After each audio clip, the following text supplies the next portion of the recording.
भक्तों, ओम नमः शिवाय, श्री शिवाय नमस्तुभ्यम, जय श्री महाकाल। जी हाँ भक्तों, क्या आपके भी घर में कोई ऐसा व्यक्ति है जिसका विवाह नहीं हो पा रहा? आप लोग बहुत ज़्यादा परेशान हैं उसके विवाह को लेके कि आखिरकार इस व्यक्ति का जो विवाह है वो क्यों नहीं हो पा रहा।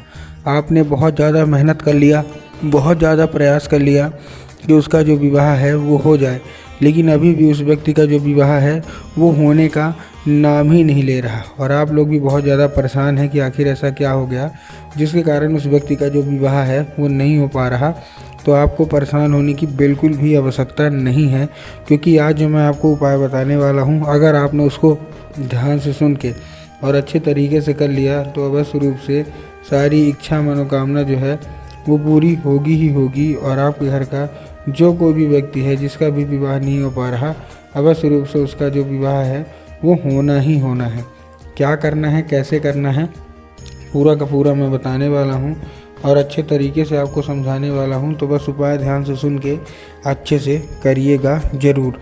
देखिए, आपको भी पता है कि पूज्य गुरुदेव की जो कथा होती है उसमें लाखों की भीड़ आती है। कैसे भीड़ आती है? लाखों में भीड़ आती है। और जब गुरुदेव की कथा में लाखों में भीड़ आती है तो वहाँ ज़्यादातर जो भक्त होते हैं वो क्या करते हैं, पत्र के द्वारा अपनी मनोकामना और इच्छा जो भी रहती है वो गुरुदेव तक पहुँचाते हैं। तो अभी गुरुदेव की कथा चल रही थी, 4 से 5 महीने पहले की बात है। गुरुदेव की कथा चल रही थी और गुरुदेव की कथा में बहुत ज़्यादा भीड़ आई, लाखों में भीड़ आई। अब जब गुरुदेव की कथा में भीड़ आई तो बहुत सारे पत्र भी आए गुरुदेव के पास।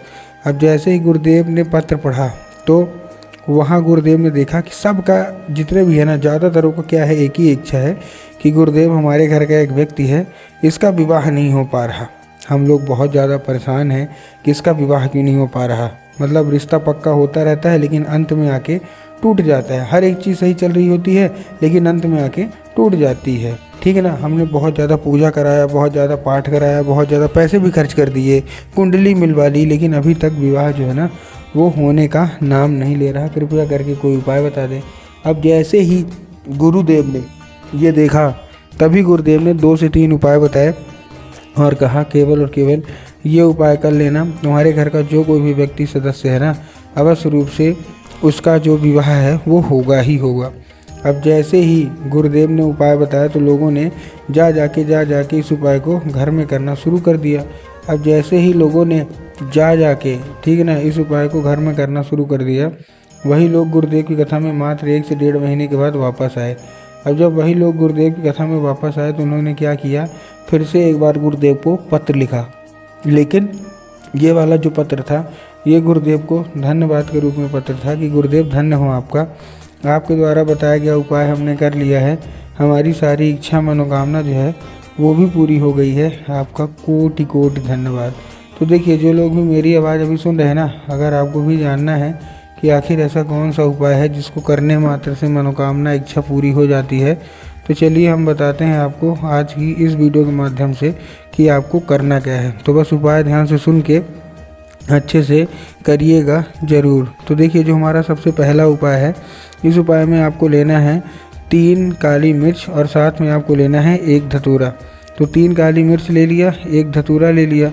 धतूरा लेने के बाद आपको करना क्या है, जैसे आपने लिया, लेने के बाद अपने बच्चे के हाथ में दे के उसको भेज देना है कहाँ, सीधा शिव मंदिर। अब जैसे ही आपका बच्चा शिव मंदिर पहुँचेगा, शिव मंदिर पहुँचने के बाद उसको बोलिएगा कि दक्षिण दिशा में खड़ा हो जाए और उत्तर की ओर अपना चेहरा कर ले। अब देखिए, दक्षिण और उत्तर में ना बहुत सारे लोग कंफ्यूज भी होते हैं कि दक्षिण क्या है, उत्तर क्या है, हमको थोड़ा साफ साफ बताओ। तब गुरुदेव ने साफ साफ बताया है कि आप जिस भी शिव मंदिर जा रहे हैं उस शिव मंदिर का जिधर साइड जलाधारी हो, आपको अपना चेहरा उधर साइड करके खड़े हो जाना है। ठीक, खड़े हो गए।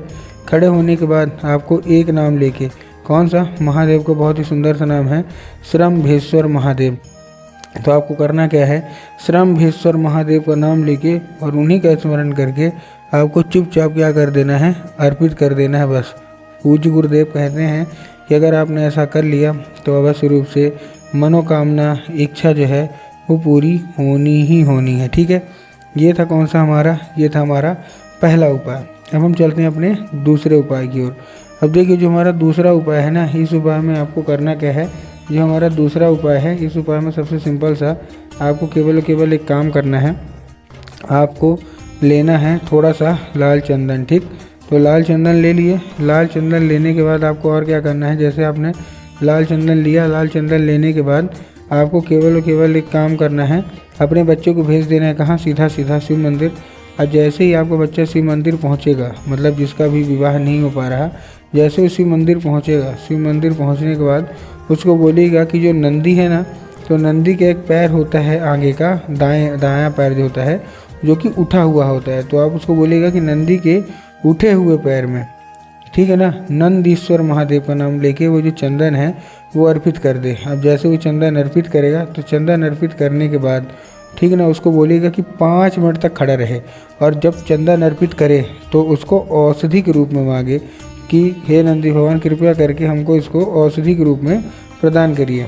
अब क्या होगा, अब ये औषधि का रूप ले लेगा। अब आपको करना क्या है, 5 मिनट तक खड़े रहने के बाद जब औषधि का रूप ले लेगा, औषधि का रूप लेने के बाद आपको केवल और केवल फिर से अपनी उंगली उसी जगह टच करनी है, और वो औषधि क्या करना है, लेके आ जाना है घर।